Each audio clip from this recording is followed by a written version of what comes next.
sabbat ensemble. Naturellement, c'était pour moi et mon épouse et ma famille un plaisir, un grand plaisir d'être avec vous pendant ce temps. Avant de commencer à vous parler vraiment ce matin le message, mon épouse voudrait dire quelques mots. Alors, elle prend du courage, elle est derrière la colonne. Oui, il n'y a pas de micro ici, oui.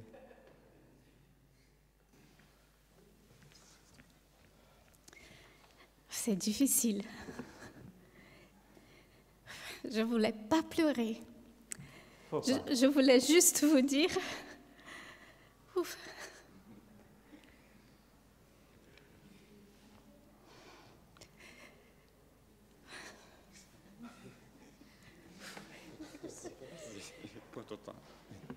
Oui, je voulais juste vous dire que nous vous aimons beaucoup. Nous avons passé ces 3 années, ça passait très vite. Mais ces 3 années ont été marquées par la prière. Et du fond du cœur, je veux vous remercier de nous avoir soutenus par la prière.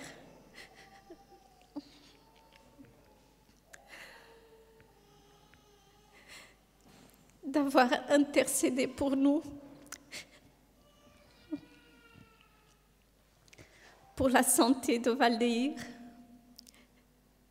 Enfin, je voulais dire tant de choses, mais ça m'est très difficile. Sachez que vous partirez dans notre cœur et que Neuilly sera toujours notre Église aussi. Que Dieu vous bénisse. On voudrait vous embrasser tous, mais individuellement. Mais recevez notre amour, Je vous embrasse tous de tout mon cœur. Merci.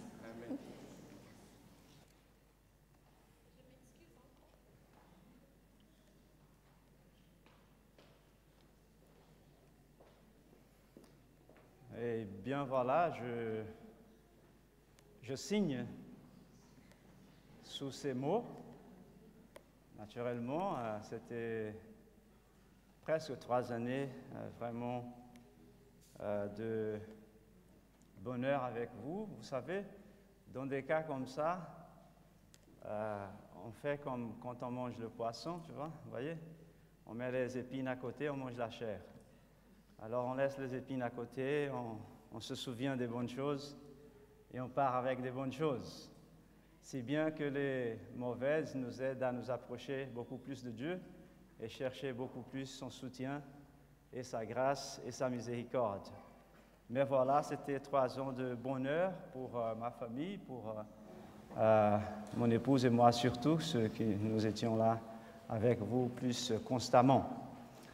Ce matin, pour adorer Dieu, parce que c'est un moment d'adoration, n'est-ce pas? C'est un moment que nous venons pour adorer notre Dieu.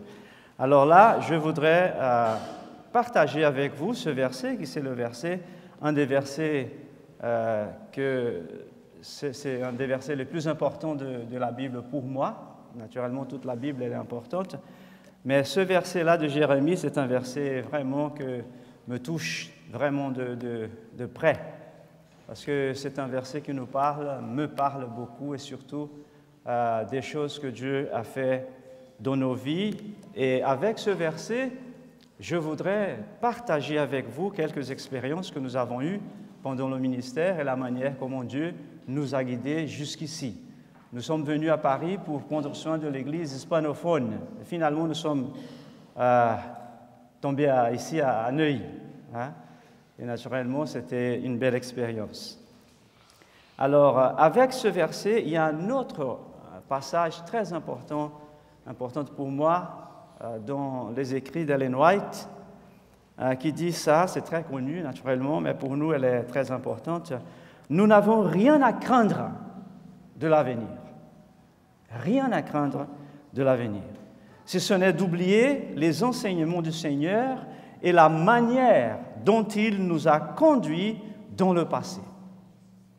Alors le premier, la Bible, Jérémie 29, 11, « Car je connais les projets que j'ai formés pour vous, sur vous, dit l'Éternel, projet de paix et non de malheur, afin de vous donner un avenir et de l'espérance. » L'application directe de ce verset, c'est pour le peuple d'Israël qui est en Babylone, naturellement.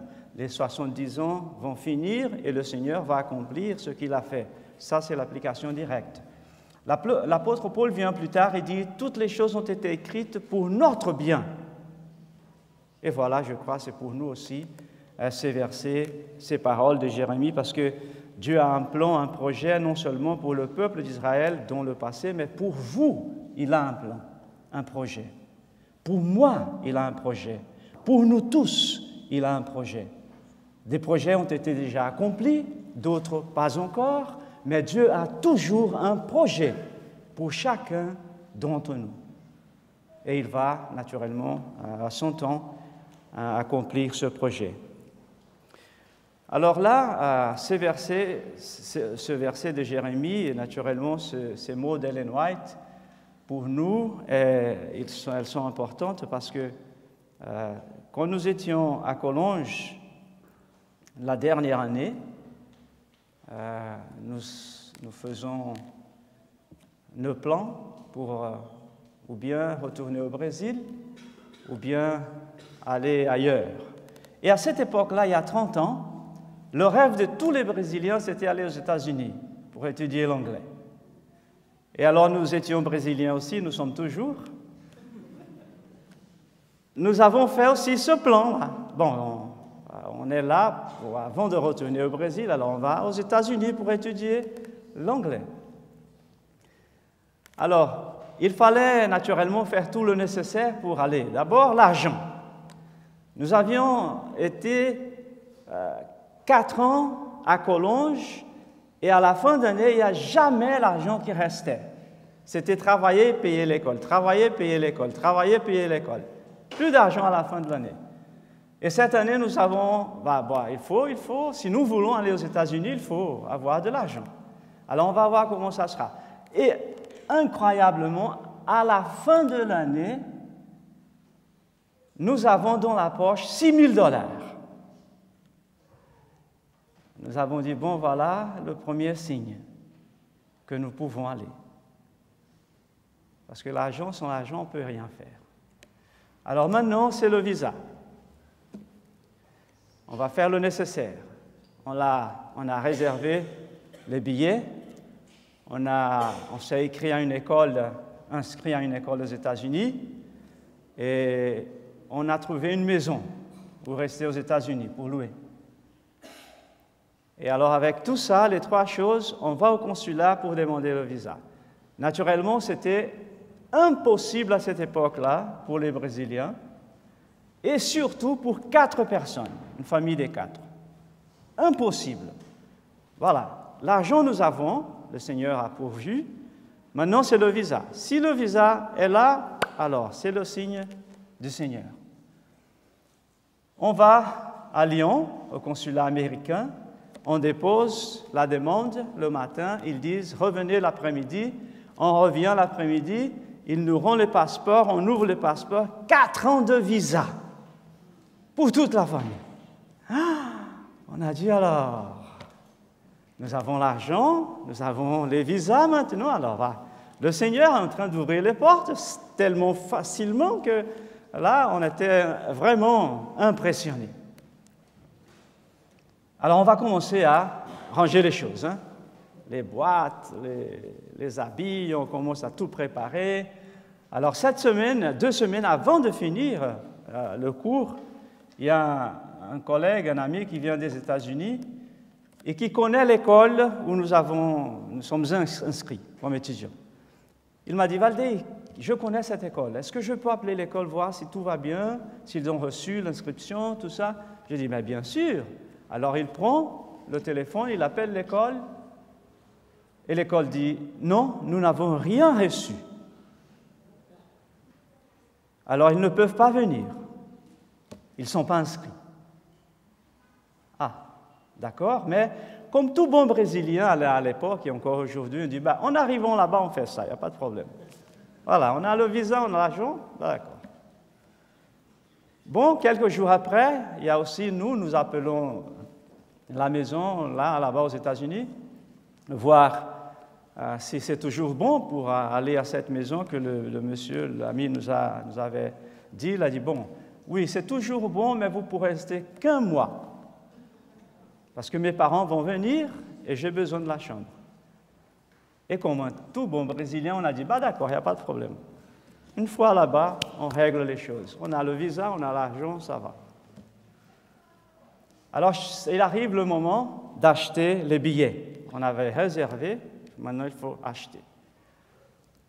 Alors, nous avions un peu d'argent en Suisse, parce que nous allions en Suisse tout le temps, un peu d'argent français pour les derniers jours, non la fin des temps, hein, les derniers jours avant de partir. Et les dollars, une enveloppe pour l'argent suisse, une enveloppe pour les dollars et une enveloppe pour l'argent française. Et alors que l'enveloppe de l'argent, les dollars, 6 000 $, est disparue. L'argent là est disparu et là, voilà, nous avons les visas, mais pas les billets d'avion. Alors là, on ne peut pas partir. On ne peut pas rentrer au Brésil non plus, parce qu'on n'a pas d'argent. Donc, quelques jours, on doit rendre la carte de séjour. On ne peut pas rester en France. Où est-ce qu'on va rester? Prendre des ailes et voler. Là-haut, personne ne peut rien faire. Et alors, nous étions dans une situation naturellement difficile. Et à ce moment-là, mon frère m'appelle de l'Angleterre et dit « Mais je viens de parler avec maman et elle a dit que tu vas partir aux États-Unis pour étudier anglais. » J'ai dit « Oui, nous allions. Maintenant, c'est fermer la porte. » Il a dit ben, « Viens chez moi. J'ai une maison là à Londres. Tu restes avec nous le temps que tu veux et tu étudies ton anglais si tu veux. » J'ai dit « Bah voilà, c'est une porte ouverte. Très bien. Voilà, la porte est ouverte encore une fois. Alors, on va tout préparer, envoyer le nécessaire, les autres choses, mettre dans la voiture et partir en Angleterre. À la frontière, naturellement, c'était autre problème. Mais grâce à Dieu, ils nous ont donné 6 mois de visa pour rester en Angleterre comme touristes. Alors, en Angleterre, 6 mois après, on envoie les passeports pour demander un visa d'étudiant. Et les passeports ne sont jamais retournés. Et pendant ce temps-là, j'étudiais, mais je perdais le travail à cause du sabbat. J'arrêtais l'école, alors je trouvais un autre travail, alors j'étudiais, et alors je perdais le travail à cause du sabbat, alors je quittais l'école, et c'était comme ça tout le temps. Alors, 1 année et demie après, j'arrive du travail et je dis à ma femme, est-ce que je peux te proposer une chose? Elle m'a dit, oui, si c'est le mariage, oui. J'ai dit, mais nous sommes déjà mariés, alors là, pourquoi une deuxième fois? Pourquoi pas? Alors j'ai dit, écoute, je te propose que nous préparions nos valises et nous allions à l'immigration demander d'être déportés. Nous n'avions pas d'argent, nous ne voulions plus rester, nous n'étions pas en train d'étudier. Alors elle a dit que ces mots, ce sont les mots les plus doux qu'elle a écoutés pendant cette année et demie. Elle a dit qu'elle a presque sauté au plafond de joie. Voilà, on va faire comme ça. On va juste attendre demain, c'était un vendredi, on va attendre le samedi. Nous allons demander au pasteur de l'église anglaise de nous donner une recommandation, parce qu'au Brésil, personne ne nous connaissait. Alors, on rentre au Mans avec une recommandation qu'on a travaillé avec l'église hispanophone, l'église a grandi, les lusophones sont venus, et c'était merveilleux, c'était très bien. Alors, on attend jusqu'au samedi. Samedi, on vient, on parle avec le pasteur. Le pasteur a dit, « Quoi? Tu veux rentrer au Brésil ?» J'ai dit, « Oui. Quel est le problème ?» Il a dit, « Je pensais que tu es venu là pour remplacer le pasteur de l'église hispanophone, qui va partir dans 2 mois. » J'ai dit, « Non, je n'ai jamais pensé à ça. » Mais il a dit, « Mais attends. Lundi, je vais parler avec le président de la Fédé et voir s'il veut t'employer. » J'ai dit, « D'accord, c'est bien, mais jusqu'à lundi. S'il n'y a pas une réponse lundi, nous partons. » Alors lundi, l'après-midi, il m'appelle, il a dit, « Valdeir, c'est bon. La fédération a accepté. Ils vont envoyer tous les papiers à l'immigration pour t'employer. » Très bien, voilà encore la porte qui commence à s'ouvrir. Et on est content, on est très heureux. Quelques jours après, la réponse de l'immigration, du consulat, arrive. Et la réponse, c'est « Valdeir, vous êtes entré dans ce pays, Monsieur Aguiar, vous êtes entré dans ce pays avec un visa de touriste. Après, vous avez demandé comme étudiant, et maintenant, vous demandez le visa du travail. Ça ne se passe pas comme ça ici. Vous avez 14 jours pour quitter le pays. » D'accord, très bien. Mais j'ai dit, il y a des choses là qui ne sont pas bonnes. D'après, je suis là, la première chose, je suis là parce que les passeports ne sont pas revenus la première fois qu'on est envoyé. La deuxième chose, ce n'est pas moi qui demande du travail, c'est la fédération qui demande mon travail. Alors j'ai écrit ça à l'immigration. Quelques jours après, on reçoit la réponse. Il a dit, « Monsieur Aguiar, vous avez raison dans quelque chose là, mais en tout cas, ça ne marche pas comme ça. Vous avez 28 jours pour quitter le pays. » Alors, ils nous ont donné 2 semaines de plus. C'est déjà quelque chose. Pas mal. Mais dans cette lettre, ils ont mis un détail. Ils ont dit, « Mais vous pouvez, si vous voulez, demander le visa depuis d'un autre pays. Ici, ça ne marche pas parce que vous êtes là, mais vous pouvez sortir du pays et demander. » Alors d'accord, on est allé en Suisse, on avait la famille en Suisse, on va à Genève, on reste là et on fait la demande. Et là, pour faire la demande, c'était une autre histoire terrible. Mais ils ont dit quand même, d'accord, on va essayer. D'accord, essayez. Et 3 mois après, nous avons eu le visa de travail. Et nous sommes entrés en Angleterre pour commencer le ministère. Voilà, le ministère, c'était vraiment fructueux. On a organisé l'église hispanophone, l'église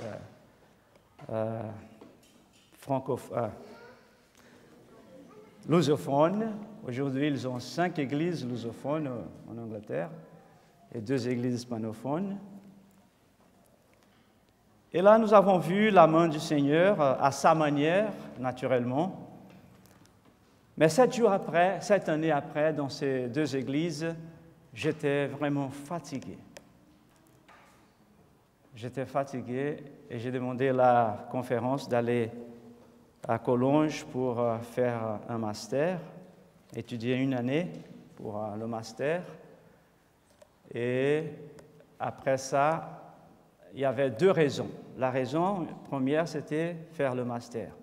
La deuxième, c'est que je ne pouvais plus avec ces 2 églises. J'étais fatigué. C'était un repos de toute manière. Mais en allant, la fédération a accepté, nous sommes allés à Collonges pour faire le master. Mais quand j'ai mis mes pieds à Collonges, j'ai dit au Seigneur, « Seigneur, je vais faire 1 année ici. Et si, à la fin de cette année, si c'est pour retourner à Londres, pour travailler avec les 2 mêmes églises, je ne veux pas, je quitte le ministère. »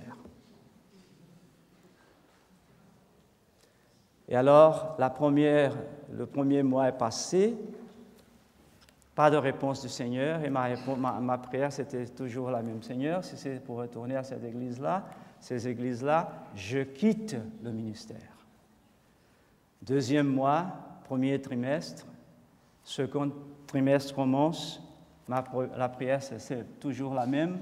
Et la réponse du Seigneur, pas de réponse, silence total. 6 mois est passé, on arrive au 3e trimestre, on arrive à la fin de l'année. Et à la fin de l'année, ma prière, c'était toujours la même, Seigneur, si c'est pour retourner, je quitte le ministère. Pas de réponse du tout. Alors, la dernière semaine, avant de terminer l'école, j'étais en train d'aller de la faculté à ma maison. Pour ceux qui connaissent Cologne, je m'arrête devant la clairière.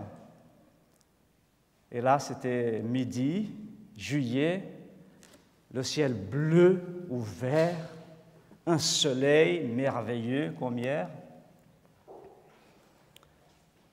Là, je m'arrête et je vois personne. J'entends que les oiseaux et un ruisseau qui tombe vers la maison où j'allais. Et je vois personne, comme si j'étais seul avec Dieu là, à ce moment. Et là, je prie encore, Seigneur, voilà, c'est la dernière semaine. Je t'ai prié toute l'année. Pas de réponse. Tu es en silence. Où es-tu? Je t'ai dit, si c'est pour retourner dans une semaine aux mêmes églises, je ne veux pas, je quitte le ministère. Où es-tu? Dis-moi quelque chose. Et là, j'écoute j'entends comme jamais, je ne sais pas, mon esprit, c'est mon cœur, je ne sais pas qu'est-ce que c'est la voix de Dieu qui me parlait, je ne sais pas. Mais là, j'écoute ceci. Ma grâce te suffit, car ma puissance s'accomplit dans la faiblesse. 2 Corinthiens 12, verset 9, ce qu'il a dit à Paul, quand Paul a dit « Enlève-moi ce problème que j'ai », Paul a dit qu'il a prié 3 fois, j'ai prié toute une année. Mais le Seigneur a dit à Paul « Ma grâce te suffit », il m'a dit aussi à moi « Ma grâce te suffit, car ma puissance s'accomplit dans la faiblesse ». À ce moment-là, j'ai dit « Ok, c'est bon. Je ne dis plus rien, je ne demande plus rien. Si c'est comme ça, je retourne. » Alors, je suis retourné à Londres, aux mêmes églises. Et l'église hispanophone, il y avait un couple de dissidents de l'église, un mouvement dissident de l'église adventiste. Et l'église était complètement divisée. Une partie de l'église faisait le culte chez ce monsieur et sa femme. Il versait les dîmes aussi à ce couple. Et alors, le premier problème que j'avais à faire face. Mais là, une chose était claire. Le Seigneur m'avait dit, comme toujours, car j'ai des projets que j'ai formés pour toi. Et maintenant, c'est clair, ma grâce te suffit. J'ai dit, d'accord, ta grâce me suffit. Il m'a fallu 1 année pour résoudre ce problème de l'Église. Après ça, nous avons pris 4 ans. Nous avons travaillé 3 ans encore. Ça fait 10 ans dans les mêmes églises. Je sais, ce n'était pas seulement moi qui étais fatigué, eux aussi, je crois. Et alors, la fédération nous donne des églises anglaises pour travailler avec. Nous avons travaillé 4 ans. Et après ça, nous sommes appelés pour aller en Guyane comme missionnaires. Et les promesses sont toujours là devant nous, car j'ai des projets formés pour vous. Projets de paix, non de malheur, afin de vous donner un avenir et de l'espérance. La promesse est toujours là, ma grâce te suffit. Ma grâce te suffit. En Guyane, à la 4e année, notre fille va étudier au Brésil. Il tombe très, très malade au Brésil. Elle a passé une journée dans un hôpital du gouvernement, ils n'ont rien fait. Dans un autre hôpital, elle a passé une nuit au corridor. Là, personne n'a rien fait pour elle. Elle étudiait l'infirmerie et là, c'est le matin, après, elle enlève les choses elle-même, tout, elle s'habille, elle s'en va. Alors, quand elle arrive à l'école, dans cet état, l'école nous appelle, dit, ben, ça ne va pas, il faut faire quelque chose. On a dit, alors, allez à l'hôpital adventiste. Et ma fille a réagi immédiatement, non, vous n'avez pas d'argent. Comment je vais à l'hôpital adventiste? C'est trop cher. On a dit, il n'y a pas de problème. Le Seigneur a pourvu jusqu'à maintenant, il va faire de même. Il n'y a pas de problème.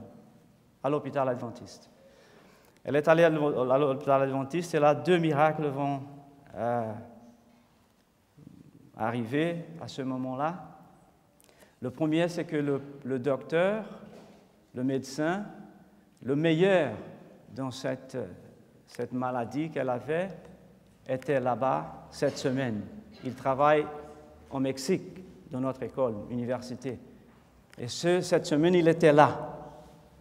Et avec son équipe, ils vont étudier le cas, ils vont découvrir quel est vraiment le problème de ma fille. Mais le dimanche, on reçoit un appel qui nous dit, pasteur ou Sandra, venez un de vous parce que la situation est difficile, terrible. Il faut que vous soyez là. Il faut que vous soyez là parce que votre fille est dans un état, il faut mieux venir. Alors, à ce moment-là, j'avais ma voiture, en Guyane, j'avais une église à 190 km de ma maison pour traverser la jungle et la voiture était dans un mauvais état. Et chaque fois que je prenais la voiture pour aller à cette église près du Brésil, à 190 km, je priais, Seigneur, c'est ta voiture, c'est ton ministère, moi j'appartiens à toi, prends soin de moi parce que je ne sais pas ce qui va se passer avec cette voiture. Si cette voiture tombe en panne au milieu de la jungle, ou bien vous avez de la chance d'avoir la police qui vient vous aider, ou bien vous avez de la chance de quelqu'un de bon cœur qui arrête pour vous aider, ou bien ce sont les bandits. Des bandits, des assassins, hein, en réalité. Des voleurs qui tuent pour n'importe quoi. Et alors, chaque fois qu'on faisait le voyage, c'était comme ça. Pas d'argent pour rentrer, pour aller au Brésil, pour être avec ma fille.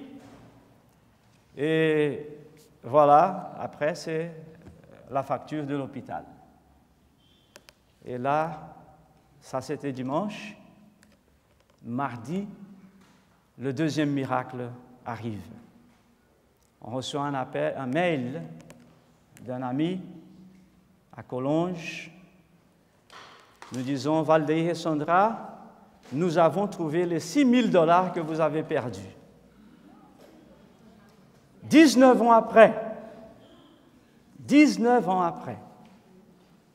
nous avons trouvé les 6 000 $ que vous avez perdus. Alors là encore, le Seigneur ouvre la porte. J'ai pu réparer la voiture. Ma femme est partie au Brésil pour rester auprès de ma fille. Et maintenant, il restait la facture. Alors, la facture arrive et c'était juste. Je ne vous dis pas les centimes parce que là, je serais en train de mentir. Mais c'était juste pour payer la facture. Pendant 19 ans, nous n'avons eu jamais besoin de cet argent. Le Seigneur a pourvu chaque jour, chaque instant, chaque situation. Mais maintenant, nous avions besoin. Et là, le Seigneur, encore une fois, ouvre son coffre et nous montre sa bonté et sa grâce envers nous. Alors c'est pour ça que ce verset de Jérémie est tellement cher pour nous, pour moi. Car je connais les projets que j'ai formés pour vous, dit l'Éternel. Projets de paix et non de malheur, afin de vous donner un avenir et une espérance. Ma grâce te suffit. Ma grâce te suffit. Alors le message que je voudrais vous laisser ce matin, c'est le même message. Le Seigneur a un projet pour vous. n'importe qui vous êtes. Peut-être, il se peut, je ne connais pas votre vie, mais il se peut que vous êtes en train de traverser des difficultés dans le mariage, ou bien au travail, ou bien avec les enfants, les jeunes. Mais le Seigneur a un projet pour vous. Un projet de paix, pas de malheur. Et il va le faire. Il va réussir parce qu'il vous aime. Et l'autre chose, c'est la grâce du Seigneur te suffit. N'importe le problème, n'importe la difficulté, n'importe l'obstacle, que ce soit ici à l'église, à la maison, au travail, n'importe. Le message du Seigneur, c'est « Ma grâce te suffit. Ma grâce te suffit. » Et avec ça, ces mots d'Ellen White, nous n'avons rien à craindre de l'avenir.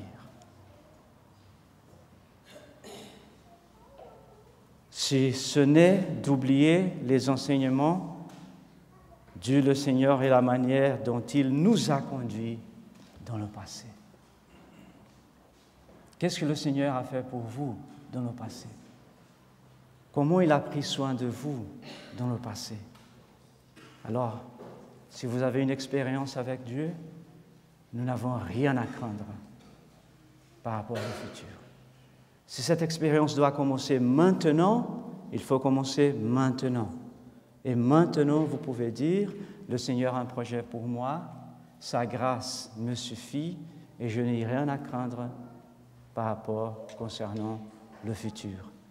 Parce que la grâce du Seigneur nous suffit. Que Dieu nous aide à sortir d'ici ce matin avec ce message dans le cœur. Et qu'aujourd'hui même ou demain, quand vous traversez des problèmes difficiles, gardez ça dans la tête. Le Seigneur a un projet pour vous et la grâce du Seigneur vous suffit. Que Dieu nous bénisse. Amen.